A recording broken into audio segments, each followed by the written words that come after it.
আগামী 20 মার্চ থেকে শুরু বাংলাদেশ বনাম জিম্বাবুয়ে টেস্ট সিরিজ।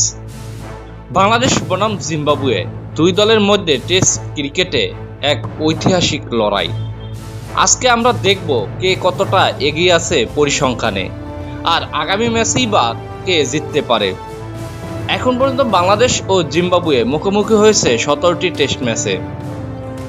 বাংলাদেশ জিতেছে 8টি, জিম্বাবুয়ে 7টি, আর বাকি দুটি ম্যাচ ড্র হয়েছে। 2001 সালে হারারে স্পোর্টস ক্লাব মাঠে প্রথম টেস্টে মুখোমুখি হয় দুই দল। গত 10 বছরে বাংলাদেশ অনেকটাই এগিয়ে। ঘরের মাঠে বিশেষ করে মিরপুরে ভালো পারফরমেন্স করে আসছে বাংলাদেশ। তামিম ইকবাল এবং হেভিংটন মাসাকাদজা এই দুই ব্যাটসম্যান অনেক ম্যাচে প্রভাব ফেলেছেন।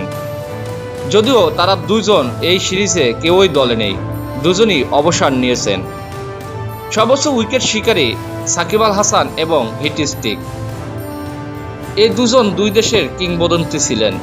তারা দুজনও জাতীয় দল থেকে অবসর নিয়েছেন। 2014 সালে খুলনা টেস্ট, যেখানে তামিম ও মমিনুলের ডাবল সেঞ্চুরি ছিল অন্যতম সেরা ইনিংস।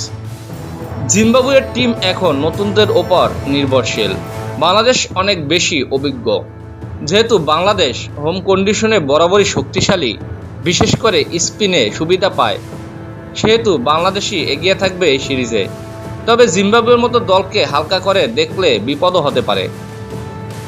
তোমার মতে এবার কে জিতবে কমেন্ট করে জানাও।